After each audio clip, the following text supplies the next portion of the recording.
पंचधारणा में हम सबसे पहले जो देखते हैं वो है हमारी पार्थवी धारणा। जो पंचधारणा होती है हमारी, वो हमारे जो तत्व होते हैं, पांच तत्व, उनसे ही संबंधित है। और एक हर धारणा जो होगी हमारी, हर एक धारणा वो किसी न किसी तत्व से रिलेट करती है। ठीक है, तो जो पहली हमारी धारणा है वो हमारी श्लोक संख्या 17 और 18 उसमें कवर हो जाते हैं। फर्स्ट है पार्थिवी धारणा।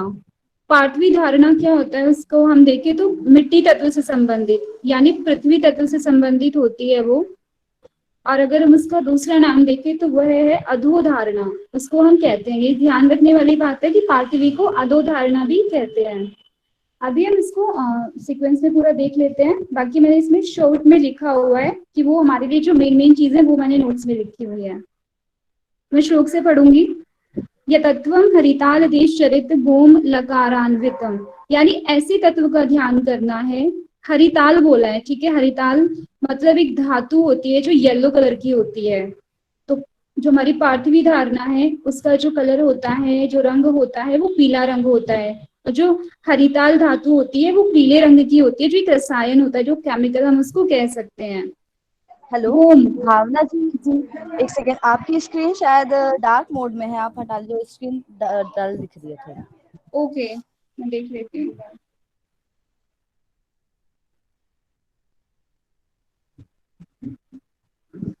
ठीक है मीनाक्षी, शायद ठीक है। फोटो ही इस कलर की खिंची होगी, मेरे को हाँ ऐसा लग रहा है। शायद नाइट आपको भी, ऐसे क्योंकि बहुत रोशनी में मैंने वो फोटो को क्लिक किया था, तो हो सकता है कि वो ऐसा हो। हाँ, तो वो डार्क मोड में ही खींचा ओके गया ओके। है भावना, इस कारण नहीं हो रहा है, वो वैसे ही रहेगा वो। अच्छा, अभी हाँ सॉरी इसके लिए, क्योंकि नहीं नहीं, कोई नहीं, आज ठीक है। मेरा बहुत बिजी शेड्यूल था। नहीं मतलब कोई जिनको बात नहीं नहीं। मैं दिख रहा आपको है सेंड कर दूंगी। ना, जिनको नहीं दिख रहा है ना, वो अपना स्क्रीन खुद अपना कर सकते हैं अप डाउन। हाँ प्लीज, आज इसमें कर लीजिए। बस धारणा में इसे पढ़ाऊंगी, बाकी तो मैं फिर दूसरी स्क्रीन प्रेजेंट करूंगी, तो उससे आपका हो जाएगा क्लियर। इसको थोड़ा हाँ एडजस्ट कर लीजिए। नहीं नहीं, क्लियर है भावना, उतना भी नहीं दिख रहा है, क्लियर है, चलो ठीक है, करो। ठीक है, okay, thank you so much. Bhavna इतना चल जाएगा, ठीक है, कोई बात नहीं। ठीक है जी। हाँ, तो हरिताल देश चरितम, यानी हरिताल का मैंने बोला जो येलो कलर का होता है, हरिताल रसायन, उसका ध्यान करना है। ठीक है, भूम मतलब पृथ्वी तत्व का। लकारान्वित जो बीज मंत्र है इसका लम है। वेदा शास्त्रम कमला सनेन सहितम कृत्वा हृदय स्थापितम। वेदा शास्त्रम यानी ब्रह्म का ध्यान करना है, जो कि कमल के आसन पर विराजमान है। कृत्वा हृदय स्थापितम, यानी हृदय में उनको स्थापित करना है, हृदय में उनका ध्यान करना है। या हम कह सकते हैं हृदय की गहराइयों से उनका ध्यान करना है। किनका? ब्रह्मा का। तो इनके देवता है वो ब्रह्मा है, पृथ्वी धारणा के। पार्थवी जो धारणा है हमारी, प्राणत्रय विलय पंच घटिका चितान्विता धारयेत, यानी जो प्राण है, जो पृथ्वी, जो पार्थवी धारणा है उसका जो प्राण है हमारा अपान प्राण होता है, तो उसको धारण करना है। कितना करना है, यानी उसका ध्यान करना है, या बीज मंत्र का ध्यान करना है। उस हरिताल जो धातु है उसका ध्यान करना है। 5 घटी, 5 घटी होता है हमारा, यानी एक घटी में होती है 24 मिनट। तो 5 घटी में कितने मिनट हो जाएंगे? 120। तो हम यहाँ पे ले सकते हैं कि 2 आवर्स। ठीक है, और ध्यान रखेंगे सभी जो हमारी धारणाएं बताई हैं जो मुद्रा के अंतर्गत आती हैं, पांचों धारणाओं का 2 आवर्स ही ध्यान करना है। सभी में इतना ही बताया है, पंचघटी।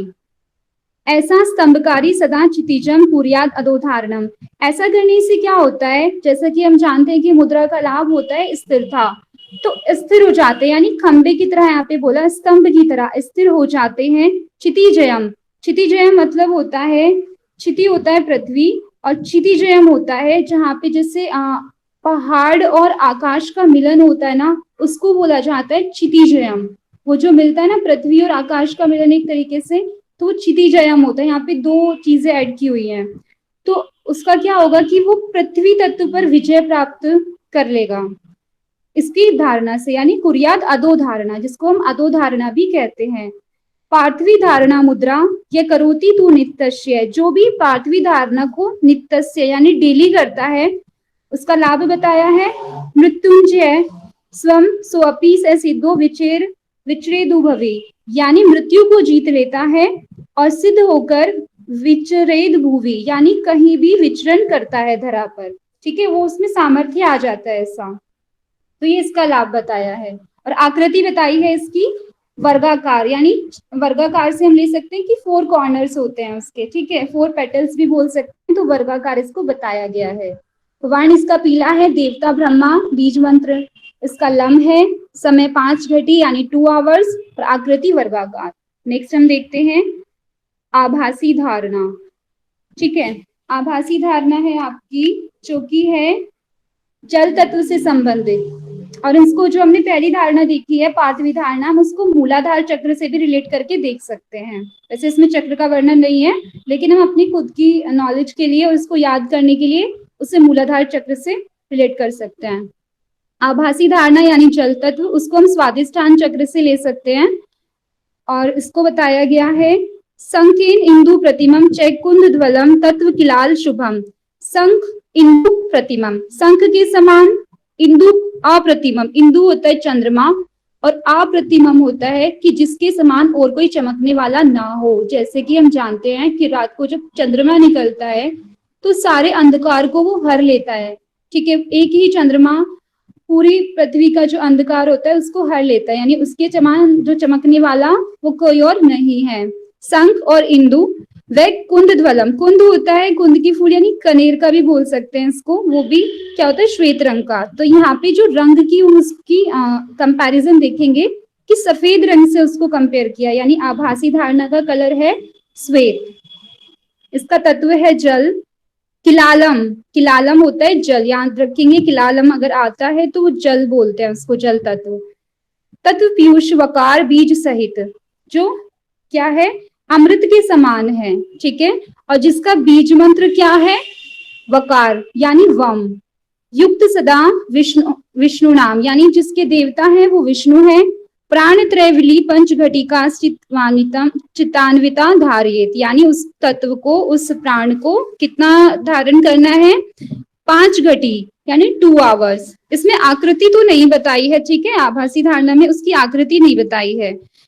नेक्स्ट है इसका फल। इसका फल क्या होता है ऐशा दुख से ताप पाप हरिणी से आदि आभासी धारणा, यानी इसका जो धारण करने से 5 घटी 2 आवर्स जब इसकी धारणा करते हैं तो इसको सिद्ध करते हैं तो क्या होता है दुख ताप और पाप, दुख से ताप से और पाप से क्या हो जाता है उनका नाश हो जाता है। और आभासी परम मुद्रा तो जानिता या योगविद, और जो आभासी मुद्रा को जानता है, आमभासी मुद्रा यानी जल धारणा जो है हमारी जल तत्व से रिलेटेड, उसको जो जानता है उसको योगवित्त कहते हैं, ठीक है, ध्यान रखेंगे उसको योगवित्त कहते हैं, यानी योग को जानने वाला उसको कहेंगे जो आमभासी धारणा को जानता है।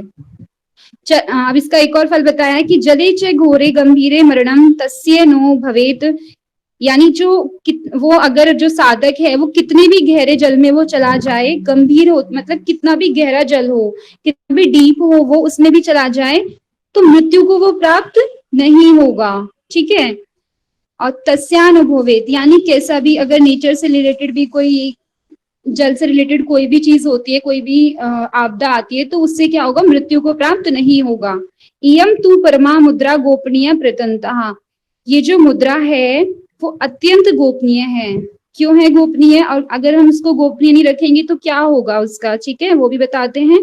प्रकाशात सिद्धि हानि से आतस्य वचिम च तत्वतः, यानी अगर हम इसका प्रकाश करेंगे, अगर हम इसको लोगों को बताएंगे कि हम दिखाएंगे कि हमारी सिद्धियां हमें ये प्राप्त हुआ है, इससे ये इसका फल हमें मिला है, तो सिद्धि की हानि हो जाती है। जो हमें सिद्धि प्राप्त हुई है या जो साधक है उसका क्या हो जाएगा सिद्धि की हानि हो जाएगी, वो नष्ट हो जाएगी। हे चंडकापाली, यानी वो बोलते हैं चंडकापाली से महर्षि गिरण कि मैं ये सच कह रहा हूँ। तो इसको देखेंगे, जल तत्व है, श्वेत इसका रंग है, विष्णु देवता है, बीज मंत्र वाम, समय 5 घटी, और स्वादिष्ठान चक्र से हम इसको कोरिलेट कर सकते हैं। नेक्स्ट है थर्ड है हमारी आग्नेय धारणा। आग्नेय धारणा यानी अग्नि, ठीक है, अग्नि तत्व से संबंधित है और इसको वैश्वानरी धारणा भी कहते हैं। नाम इसके ध्यान रखेंगे सभी, इसके दूसरा नाम जो है वो ध्यान रखेंगे। देखते हैं हम इसमें आगे। ये नाभि स्थित मेन्द्र गोप सदृशम बीज त्रिकोणान्वती, यानी नाभि में स्थित इसको बताया, इसमें ध्यान रखेंगे, इसमें स्थिति भी बताई है इसकी, ठीक है, नाभि में स्थित इसको बताया गया है आग्नेय धारणा को। और इसमें बोला है इंद्रगोप सदृशम, इंद्रगोप क्या होता है कि एक कीड़ा होता है जो कि रेड कलर का होता है, तो उस रेड कलर से इसका अग्नि तत्व का रंग यहाँ पे हम लेते हैं कि वो वर्ण इसका लाल है। बीजम त्रिकोणान्वित, यहाँ पे बीज मंत्र इसका बताया नहीं हुआ, लेकिन अगर हम इंद्रगोप से देखें कि वो लाल है, लाल से रक्त का अनुभव, रक्त हम कर सकते हैं उसको, तो मतलब रम मंत्र इसको हम यहाँ पे ले सकते हैं। ठीक है, इसमें बताया नहीं है। इसमें त्रिकोणान्वित, इसमें आकार बताया कि जो त्रिकोण, ठीक है, 3 कोण वाला जो है, तत्व बताया है इसमें वहीमयम। ठीक है, त्रिकोणान्वित तत्व वहीमयम, यानी वहीमयम होता है वहीनी अग्नि, अग्नि तत्व। प्रदीप्त मरुणम, जो कि तेज अग्नि होती है, ठीक है, प्रदीप्त अग्नि होती है, उसके समान। रुद्र देवता यति सिद्धिदम, जो कि जो रुद्र देवता है उनके द्वारा ये सिद्ध की गई है, इसलिए इसके देवता कौन है? रुद्र है। ठीक है, देवता इसके रुद्र है, जो अग्नि धारणा है। प्राणत्रय विलय पंचघटी कांचित चित्तान्वितम धारियात, इसको भी 5 घटी यानी 2 आवर्स धारण करना है। अब इसका फल बताते हैं। ऐशा काल गंभीर भीति हरणी वैश्वानरी धारणा, इसको करने से, धारण करने से क्या होता है? काल गंभीर, भयंकर से भयंकर काल होता है ना, काल मतलब जो मृत्यु का कह सकते हैं कि अकाल मृत्यु आना, ठीक है, वो सब इसमें ले सकते हैं। तो उसका जो भय होता है वो क्या होता है? उसका नाश हो जाता है, वो हर लेती है ये धारणा। इसको वैश्वानरी धारणा यानी अग्नि धारणा कहते हैं। प्रदीप्ते ज्वलिते वहो पतितो यदि साधका एतन मुद्रा प्रसादेन स जीवित न मृत्यु एक और फल बताते हैं इसका कि अगर कितनी भी तेज भयंकर से भयंकर अग्नि भी कहीं जल रही हो, जो इस धारणा का अभ्यास करता है, अगर वो साधक अग्नि में गिर जाता है तो क्या होता है? इसके प्रसाद स्वरूप, इसके फल स्वरूप उसको क्या होता है? मृत्यु प्राप्त नहीं होती, मतलब वो अग्नि तत्व को जीत लेता है। नेक्स्ट आ जाता है। पूजा जी वॉइस क्लियर है? बता देना मुझे।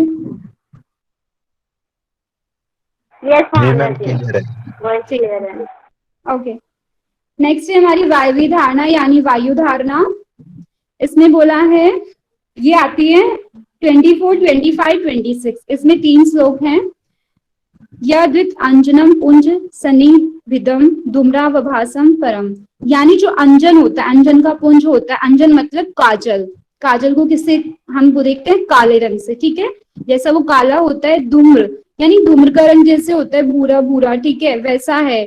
तो जो वायवी धारणा है वो काले रंग से, ठीक है, उस रंग से इसको लिया गया है। तत्व, इसमें तत्व बताया है वही जो अभी मैंने बताया कि वायु तत्व होता है। इसमें गुण भी बताया है, ठीक है, और किसी ने गुण नहीं बताया, इसमें गुण बताया है सत्वमयम, यानी ये सत्व गुणी होती है। यकार सहितम, इसका यम मंत्र होता है। यत्रो ईश्वरो देवता, और इसके जो देवता है वह ईश्वर है। प्राणत्रय विधेय पंचघटी कांचित चित्तान्वितम धारयेत, यानी इसको पंचघटी, वही इसको भी बोला है 5 घटी यानी 2 आवर्स इसको धारण करना है। इससे क्या होगा? ऐशा खे गम करोति यामिनाम स्याद वायवी धारणा, ये ध्यान रखेंगे। हम सोचते हैं कि अगर आकाश की उड़ने यानी आकाश में उड़ने की जो सिद्धि होती है, खे सिद्धि, वो हमें सिर्फ आकाश जो हम तत्व है उसकी धारणा करेंगे तो प्राप्त होगी, लेकिन इसमें भी बताया है वायु में भी कि आकाश गमन की सिद्धि, खे गमनम, ठीक है, वो सिद्धि इसमें प्राप्त होती है योगी को, जो कि वायवी धारणा है। यम तू परमा मुद्रा जरा मृत्यु विनाशिनी, ये मुद्रा क्या है? परम मुद्रा है, श्रेष्ठ मुद्रा है, जो कि जरा और मृत्यु का विनाश करती है। वायु ना भरियते नापी खे च गति प्रदायनी, और वायु संबंधित जो हानि होती है ना, वो क्या होती है? वो साधक को नहीं होती, जो भी वायु से संबंधित हानि होंगी। और सठाय, इसमें बताया है कि किसको ये नहीं देनी है। सठाय भक्ति हिनाय न दे कश्चितम, जो सठाय यानी धूर्त लोग होते हैं, भक्तिहीन यानी जो भक्तिहीन होते हैं, यानी जिनमें किसी भी तरह की उनके मन में भक्ति नहीं होती ईश्वर के प्रति, ऐसे लोगों को नहीं देना। दत्ते च सिद्धि हानि सया तस्य वचिम च चंडते, यानी वो कहते हैं महर्षि गेरण कि अगर ऐसा कोई करता है, ऐसे व्यक्ति को कोई देता है तो सिद्धि की उसको हानि होती है। ये मैं सत्य वचन कह रहा हूँ, हे चंड का पाले।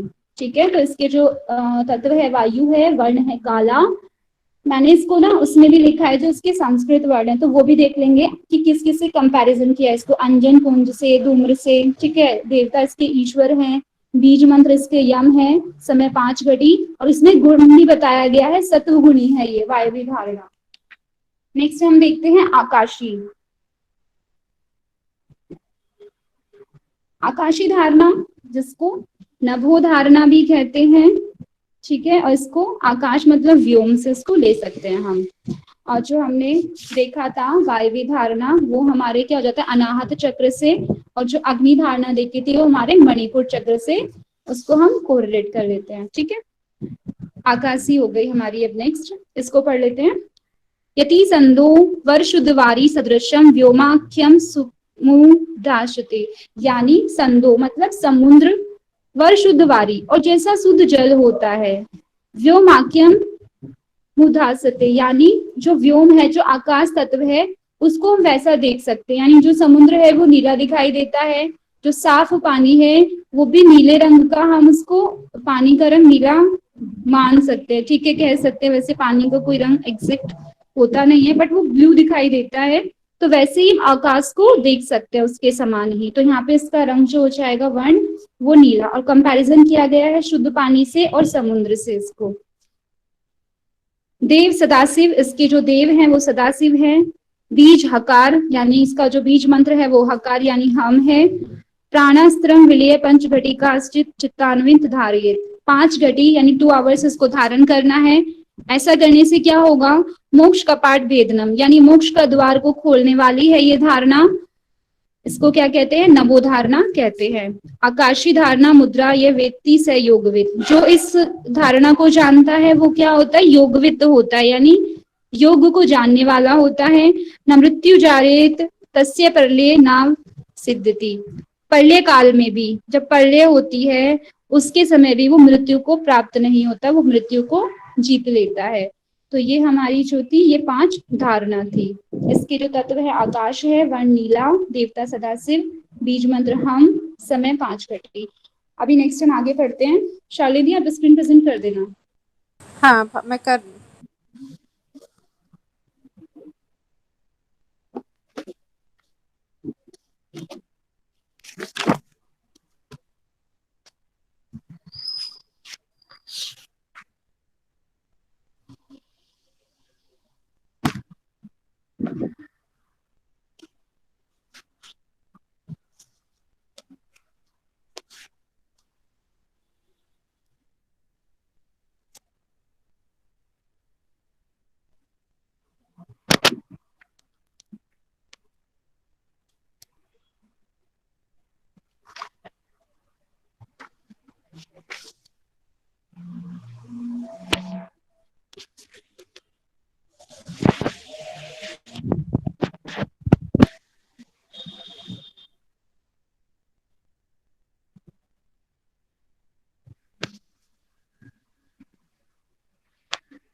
शालिनी आप कर रहे हो क्या प्रेजेंट?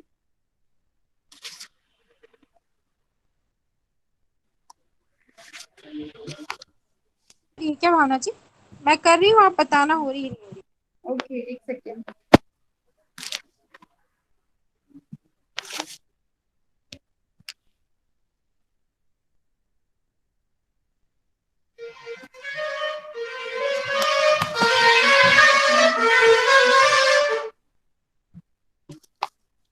मेरा फोन ही शायद हैंग हो रहा है।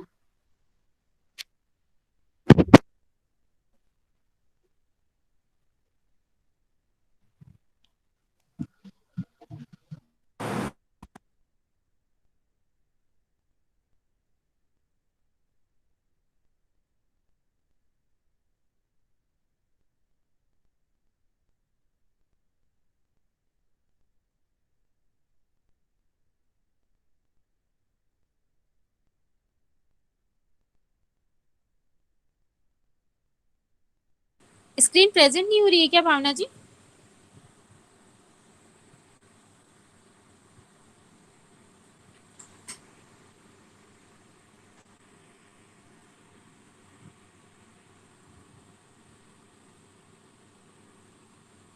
यस शालिनी जी आपकी स्क्रीन प्रेजेंट हो रही है बट भावना शायद लेफ्ट हो गए हैं। अभी वो फिर से रिज्वाइन करेंगे।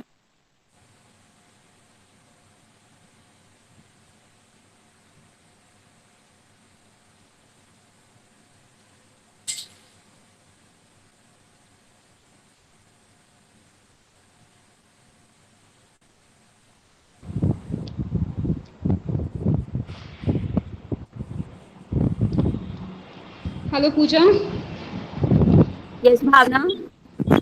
मेरी एक आईडी ना जो पहले वाली है उसको रिमूव कर देना, वो शायद हैंग हो रहा है फोन। अच्छा ठीक है दूसरी ठीक वाली। है ठीक। ठीक है दी, आगे श्लोक से करना आप।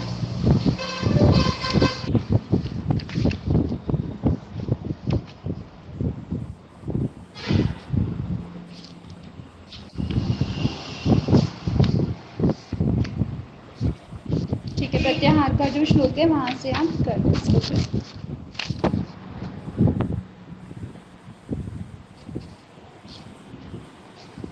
हाँ ठीक है, यहाँ से हमारा प्रत्याहार स्टार्ट होता है।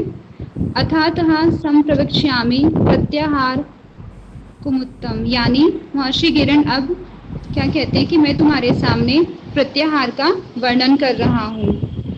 यस्य विज्ञान मात्रेण काम आदिर रिपुनाशनम, यानी इसके विज्ञान मात्र से, इसके ज्ञान मात्र से क्या हो जाता है, जो काम आदि शत्रु हैं उनका नाश हो जाता है। यतो यतो मनिश्चरिते मनश्चल अमस्थिरम, यानी जहां जहां मन विचरण करता है तो क्या होता है, वहां वहां जाकर वो अस्थिर हो जाता है। मतलब मन जहां जहां हमारा जिस जिस विषय में जाएगा वहां जाकर वो चंचल हो जाता है। तो तत स्ततो नियमित दात्मने वश नयते, यानी उस मन को वहां वहां से क्या करना है, जहां जहां वो दाता है उसको रोक कर क्या करना है, वश में करना है उसको। ठीक है, अपने वश में उसको करना है, कि उसको क्या कहते हैं, प्रत्याहार कहते हैं। प्रत्याहार होता है प्रति आहार, यानी जो आहार है उसको क्या कर देना, प्रति का मतलब होता है वॉमिट कर देना, उसको उगल देना, उन विषयों को ग्रहण ना करना, उस आहार को ग्रहण ना करना, उनको विपरीत कर देना। ठीक है, तो जो हमारी इंद्रियां हैं उनका जो आहार होता है वो विषय होते हैं। तो जब उन विषय को रोककर उनको क्या कर देते हैं, उनको प्रति कर देते हैं, उनको ग्रहण नहीं करते, तो वो प्रति आहार होता है। तो वैसे मन को रोकना है। पुरस्कारम तिरस्कार श्राव्य व भयानकम, चाहे तो सम्मान प्राप्त हो रहा हो या तिरस्कार या अपमानित हो रहे हैं, किसी ने हमारे लिए अच्छे वचन बोले हैं या अत्यंत ही कठोर वचन बोले हैं, तो ऐसी कोई भी स्थिति हो तो क्या करना है, मन स्तम अनियमित तादमन्येव वश नियते, मन को क्या करना है, नियंत्रण करना है, आत्मन्येव अपने वश में उसको करना है। मतलब किसी भी परिस्थिति में विचलित नहीं होना, चाहे कैसी भी परिस्थिति हो। नेक्स्ट बोला है सुगंधे व अपि दुर्गंधे मनोघ्राणेषु जायते, सुगंध हो या दुर्गंध हो, ठीक है, तो वहां किसी भी स्थिति में क्या करना है, विचलित नहीं होना। तस्मात् प्रत्याहारे दात्यमने वश नियत, तो ऐसे में क्या करना है, अपने मन को प्रत्याहार कर लेना है, वश में कर लेना है।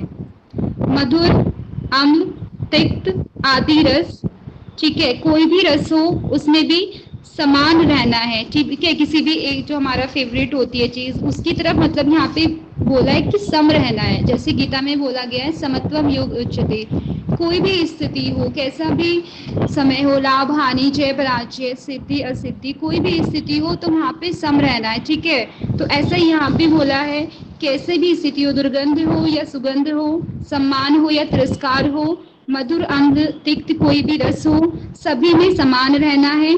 तस्माल प्रत्याहारे दित आत्मन्य वशन्यते, तो क्या करना है, इसलिए प्रत्याहार इसको कहते हैं, और इसमें क्या होता है, मन को अपने वश में ले जाना है, कर लेना है, ये है प्रत्याहार। आगे बढ़ते हैं, प्राणायाम के स्टार्टिंग यहाँ से हो जाती है, तो प्राणायाम का कुछ ही हम पार्ट यहाँ पे देखेंगे, जो कि हमारा स्थान क्या आएगा, काल आ जाएगा। ठीक है, अर्थात संप्रवक्ष्यामि प्राणायामस्य सिद्धिं यस्य साधमात्रेण देवतुल्यो भवेन। अब मैं यानी महर्षि किरण कहते हैं कि अब मैं तुम्हारे समक्ष प्राणायाम कहता हूँ, यानी उसकी अच्छी प्रकार से करने की विधि, जो उसको ठीक प्रकार से कर सके ऐसी विधि मैं तुम्हें बताता हूँ। इसके करने से क्या होता है, साधना से ही केवल देवताओं के समान हो जाते हैं, ठीक है, देवतुल्य हो जाते हैं इसको करने से, इसकी साधना से। नेक्स्ट, अभी सीक्वेंस बताया है, ये इंपॉर्टेंट है।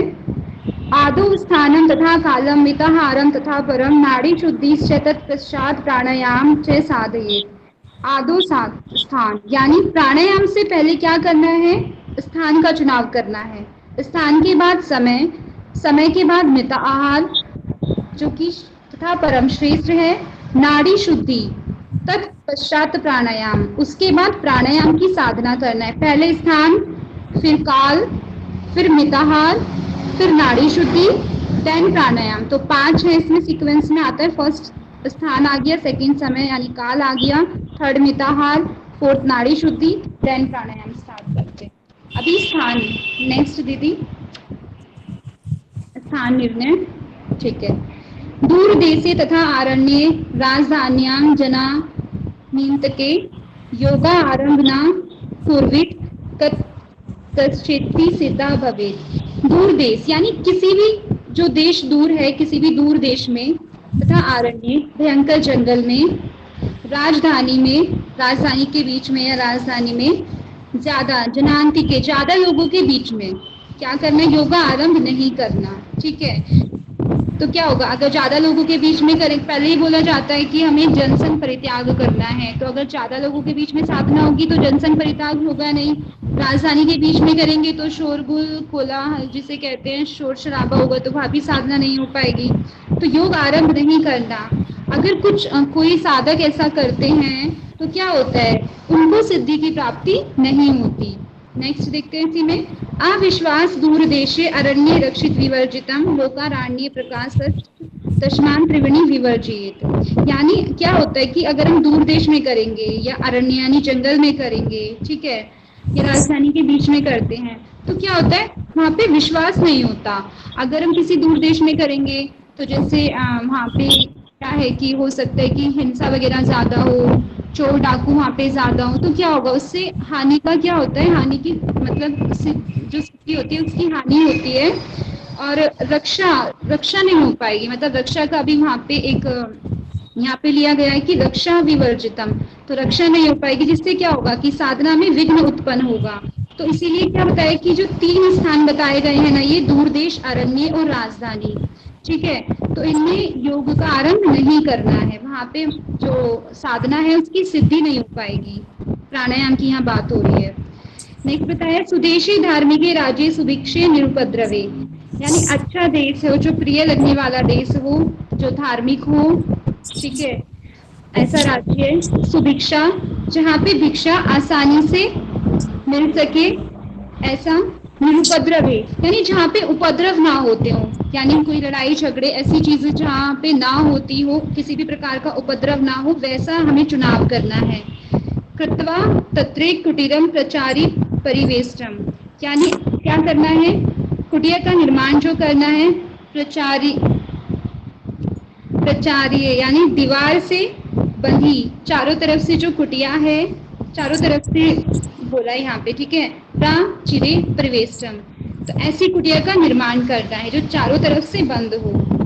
वापी कप तड़ाग च प्रचीर मध्यवर्ती च, वापी होता है बावली, तड़ाग होता है तालाब, च प्रचीरम दीवार, जो दीवार की बात की गई थी 4 दीवारी की, तो उसके आसपास ये चीजें होनी चाहिए, ठीक है। नात्युच्च नाति निम्न कुटीरम कीट वर्जितम, ठीक है, ना तो ज्यादा ऊंचा ना ही ज्यादा नीचा हो स्थान जो बोला है, और वहां पे कीड़े मकोड़े भी ना हो, कीट होना वर्जित बताया गया है। सम्य गोमय लिप्तम कुटीर तत्र निर्वितम एवं स्थानेषु गुप्तेषु प्राणायाम समभ्यसेत्, तो जो अच्छी प्रकार से गोबर से लिपा हो ऐसी कुटिया का निर्माण करना है। ऐसी कुटिया का यहाँ पे बताया गया है कि साधक की कुटिया ऐसी होनी चाहिए, ऐसा स्थान हो, और गुप्त स्थान पर प्राणायाम का सही से अभ्यास करना है। समभ्यसेत्, नेक्स्ट है काल निर्णय। ये स्थान बता दिया, अब काल की बात करते हैं आगे। कैसा समय होना चाहिए, क्या समय होना चाहिए। फर्स्ट बताया है, देखिए जो मना किया गया है ना, वो प्रारंभिक जो साधना करते हैं, यानी जो शुरू कर रहे हैं अभी, उनके लिए ये मना है। जो पहले से स्टार्ट कर चुके हैं तो वो किसी भी ऋतु में उसका अभ्यास कर सकते हैं, लेकिन जब साधक अपनी साधना का प्रारंभ करते हैं तो उसके लिए बोला है, हेमंते शिशिरे ग्रीष्मे वर्षाए च ऋतु तथा योगा आरंभ न कुर्वात कृते योगी ही रोगदाः। हेमंत, शिशिर, ग्रीष्म और वर्षा, इन ऋतुओं में क्या करना है, योग का आरंभ नहीं करना। अगर इन ऋतुओं में योग का आरंभ करते हैं तो क्या होता है, तो जो साधक होता है वो रोगी हो जाता है, और वो क्या होता है, फिर वो अपनी जो साधना को वो सही से नहीं कर पाएगा, या उसको उसकी सिद्धि प्राप्त नहीं होगी। तो किस ऋतु में करना है ये नेक्स्ट बताते हैं। वसंते सर्दी प्रोक्तम योगा आरंभ समाचरे तदा योगी भवोत सिद्धो रोगोन्मुक्त भवेद ध्रुवम। वसंत और जो सर्द ऋतु होती है, ठीक है, वसंत ऋतु में, सर्द ऋतु में योग का आरंभ करना है। और उसमें क्या होता है कि जो साधक होता है वो रोग मुक्त हो जाता है। और भवे ध्रुवम, ध्रुवम का मतलब होता है निश्चित ही। तो अब जब दो इन सीजन में वो योग का आरंभ करेगा, वसंत में और शरद में, तो निश्चित ही उसको क्या होगा, सिद्धि प्राप्ति होगी। नेक्स्ट बोला है इसमें, चैत्र आदि, जो चैत्र और फागुन आदि महीने हैं, चाहे माघ आदि फागुन अंतिके, यानी चैत्र से फागुन तक और माघ से फागुन तक, दो महीने की क्या होता है, इन्होंने ऋतुएं बताई। देखिए मुझे ना हिंदी के जो मंथ बहुत अच्छे से आते नहीं है, तो जितना मैंने समझा है मैं वो आपको बता दूंगी उसके अकॉर्डिंग, मेरे को याद भी नहीं है, मैं सही ही बता रही हूँ आपको। चैत्र से फागुन तक बोला है और माघ से फागुन तक बोला है कि दो महीने की ऋतुएं होती है।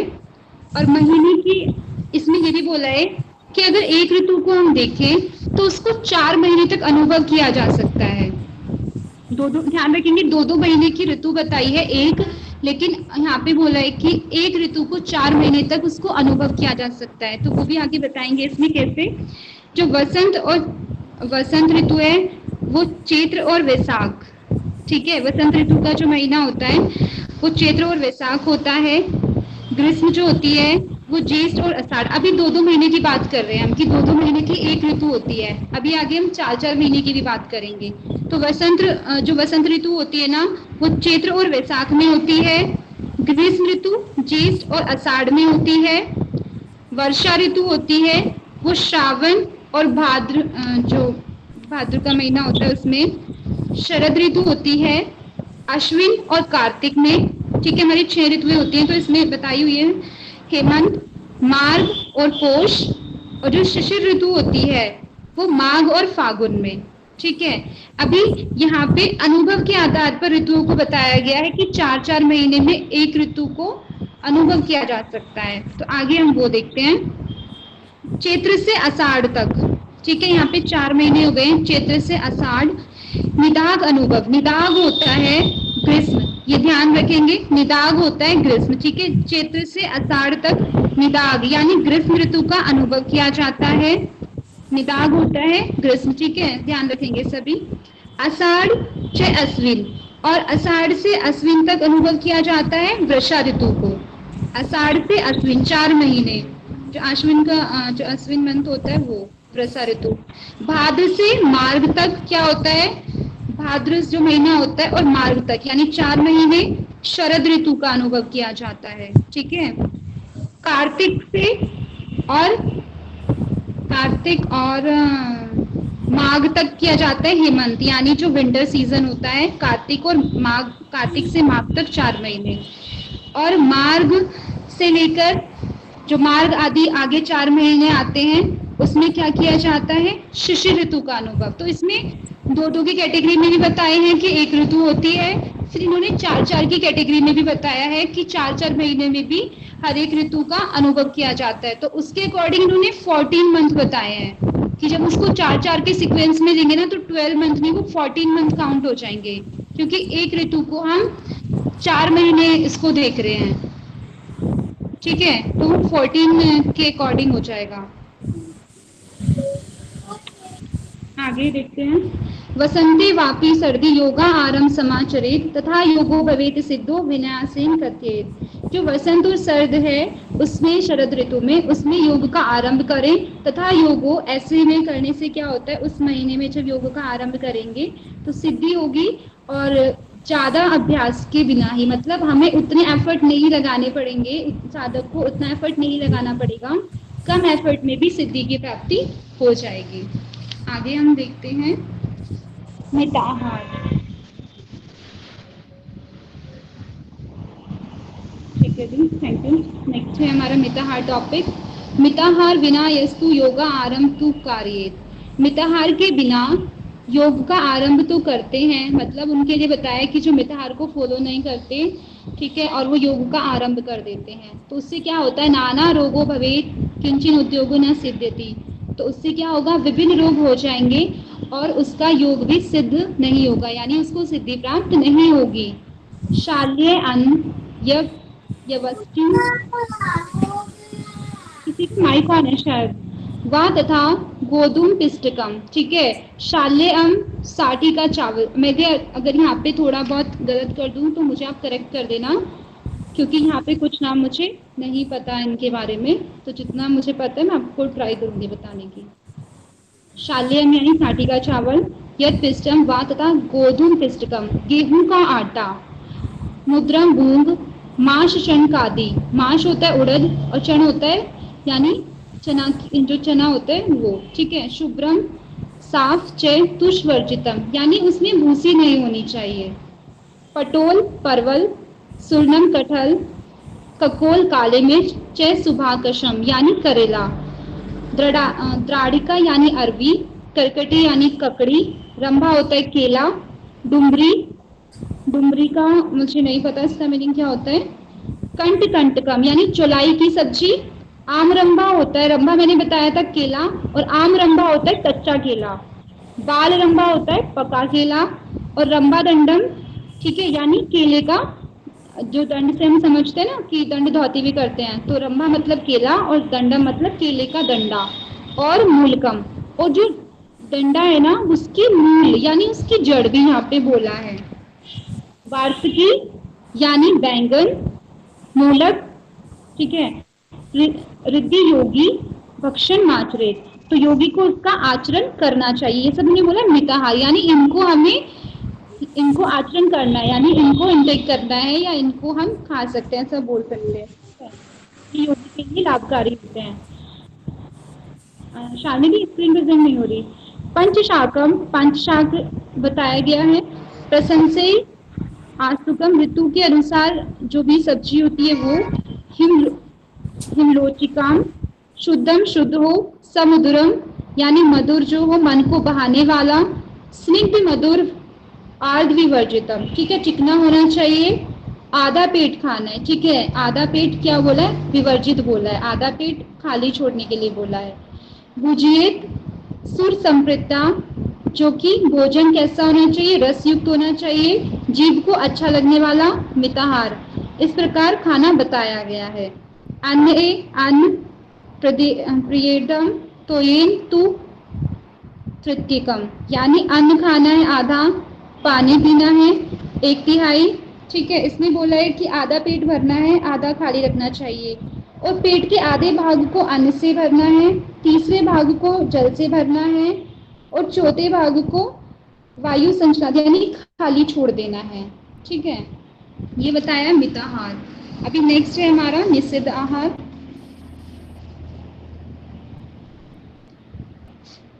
कटु अम्ल लवण, निषिद्ध आहार होता है जो नहीं लेना। कटु अम्ल लवण तिक्त भ्रष्टम च दधि तक्र कम, यानी कटु कड़वा, अम्ल जो खट्टा होता है, लवण नमकीन, तिक्त तीखा तीता, ठीक है। भ्रष्ट होता है भुना हुआ, ठीक है। दधि मतलब दही और तक्र मतलब मट्ठा, ये सब नहीं लेना है। साकोतकम यानी ऐसी सब्जी, उत्कटम यानी जो तीव्र भोज जो तीव्र होता है, तथा मद शराब। तालम, तालम का मुझे अर्थ नहीं पता। च पंसम, पंसम होता है कटहल जो पक्का नहीं हो, मतलब पक्का कटहल नहीं। कुल्थम, कुल्थी की दाल। मसूरम, मसूर। पांडुम, ठीक है। पांडुम होता है कोई फ्रूट होता है शायद, ठीक है, वो मुझे एग्जैक्टली नहीं पता। कुष्मांडुम होता है पेठा, ठीक है, सफेद कद्दू। शाक दंडम, शाक दंडम यहाँ पे जो शाक है, शाक दंडम भी एग्जैक्टली मैं नहीं बता सकती आपको।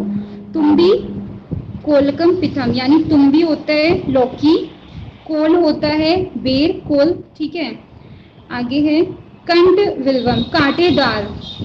प्लाशकम यानी प्लाशकम यानी बोला है कि जिससे होली का कलर बनता है ना, ऐसा कोई कुछ होता है, वो है प्लाशकम, ठीक है। कंदबम, कंदबम, जंबीरम, बिंग, लंकुच, लहसुन, लहसुन का लहसुन, विषम। कामरंगम यानी जो कमरक होता है, प्रियाल, प्याज, च, हींग, शाल्म, केमुकुम यानी गोभी, ठीक है। योग के आरंभ में वर्जित, इनको वर्जित बताया गया है। पति स्त्री वहिनी सेवनम, जो अग्नि, स्त्री और यात्रा को वर्जित बताया गया है। नवनीत घृतम, क्षीर, शर्करा, चेव, गुड़म। नवनीत यानी मक्खन, घृतम यानी घी, क्षीर इससे दूध बताया गया है, शर्करा यानी मीठा, ठीक है, चवम यानी गन्ना और गुड़म यानी गुड़। पक्वनंबा, पक्का केला। नारियकेर, नारियल। दांडिम यानी अनार, शिवाशवम यानी सौंफ। द्राक्षम, अंगूर। तू लवलिम, ठीक है, और धात्री यानी फल। रस अम्ल विवर्जितम, और खट्टे फल जो रस हैं वो भी नहीं खाने, उनको भी वर्जित बताया गया है। एला जाति लंगवम यानी जो लौंग होती है। च पुरुषुम, धातु बढ़ाने वाला और तेज यानी जो उत्तेजना लाने वाला भोजन होता है। जम्बू, जाम्बलम, हरित की, हरड़। च खजूरम, खजूर। योगी भक्षण माचरेत, यानी योगी को इनका आचरण नहीं करना। लघु पाकम, प्रिय स्निग्धम तथा धातु प्रपोषणम, जो जल्दी पक जाए। प्रियम, मन को भाने वाला। स्निग्धम, चिकना, प्रिय लगने वाला। धातु में वृद्धि करने वाला। मनोभिलाषितम, इच्छा के अनुसार। योग्यम, योगी। भोजन माचरेत, यानी योगी को क्या करना है, इच्छा के अनुसार इस प्रकार भोजन योगी करे। कठिनम यानी हैवी। दुरित, पुतिमुष्मा, दुर्गंध युक्त। पूर्यशिति यानी जो क्या करना है उसको, जैसे कोई हार्ड वस्तुएं हैं, दूषित वस्तुएं हैं, उत्तेजना बढ़ाने वाली वस्तुएं हैं, दुर्गंध वाली वस्तुएं हैं। अति शीत, अधिक ठंडी। चाति उष्णम, अधिक गर्म। भक्ष्य योगी विवर्जित, ऐसी भी जो चीज है, ऐसा भी जो आहार है वो योगी के लिए विवर्जित है। प्रातः स्नानोपवास आदि काय कलेश विधि तथा एक हारम निहाहारम या मानते चयन कार्य, ठीक है। इसमें बताया गया है कि जो कि प्रातःकाल स्नान, उपवास या शरीर को कष्ट पहुंचाने वाली जो क्रियाएं होती है ना, उनको छोड़ देना चाहिए, ठीक है, वो सब नहीं करना है। और क्या बताया इसमें, आरंभे प्रथमे कुर्यात् क्षीराज्यम नित्य भोजनम मध्याहे चेवस्याहे भोजन धूमाचरे। तो एक बार भोजन करना है, निराहार रहना, निराहार भी नहीं रहना, बिना खाए भी नहीं रहना। प्रत्येक पहर बाद भोजन करना भी योग आरंभ में त्याज्य है, ठीक है। ऐसा नहीं है कि खाली पेट रहना है या हर बार भोजन करना है या फिर एक बार भोजन करना है, ये सब भी क्या है, त्याज्य है, त्यागने योग्य है। तो करना क्या है, विधि विधान से प्राणायाम का अभ्यास करना चाहिए। प्राणायाम आरंभ करने से पूर्व नित्य प्रति दूध घृत का सेवन और मध्याह्न एवं साय दोनों समय का भोजन करें। मध्य और दिन का बताया है, ठीक है। स्याय मध्याह्न चेव स्याय भोजनम यामाचरित, भोजन करना है। और नित्य भोजन करना यहाँ पे बताया गया है, दूध और घृत का सेवन, ठीक है। इतना ही था। Thank you so much Shalini, thank you.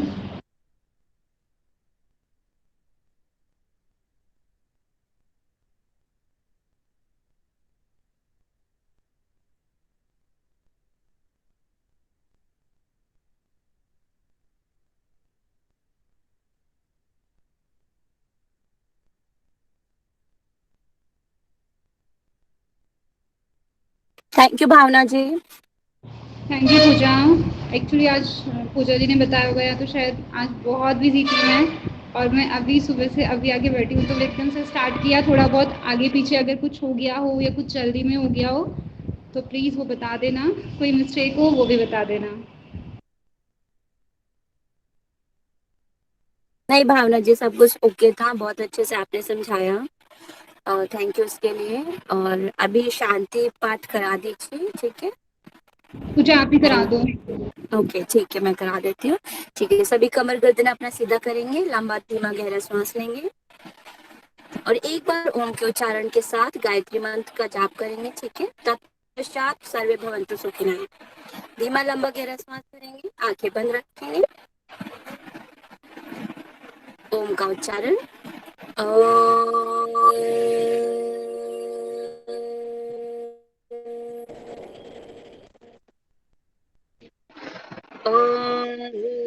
भूर्भुवस्वः तत्सवितुर्वरेण्यं भर्गो देवस्य धीमहि धियो यो नः प्रचोदयात्। ॐ सर्वे भवन्तु सुखिनः, सर्वे सन्तु निरामया, सर्वे भद्राणि पश्यन्तु, मा कश्चित् दुःखभाग् भवेत्। ॐ शान्ति शान्ति शान्ति। Now rub your palms, cover your eyes, hold few seconds. Now open your eyes with few blink. नमस्ते सभी को, सदा रहे हंसते आप सभी, और आप सभी का मंगल हो, सबका कल्याण हो, यही ईश्वर से प्रार्थना करते हैं। सभी का बहुत बहुत धन्यवाद। भावना जी का और मीनाक्षी जी का पुनः धन्यवाद। Thank you Puja.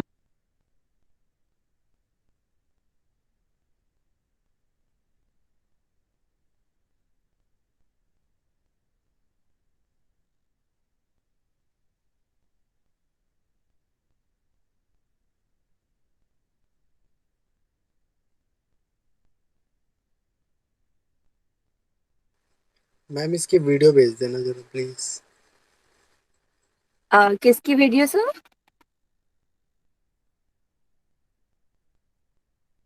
रिकॉर्डिंग का बोल रहे हैं वो। ओके, वो तो मिल जाएगा टाइम से। यस, चलो ठीक है, मैं भी रिमूव करती हूँ, फिर रिकॉर्डिंग स्टॉप हो जाएगा अपने आप, ठीक है? ठीक है ठीक है। Okay, bye bye.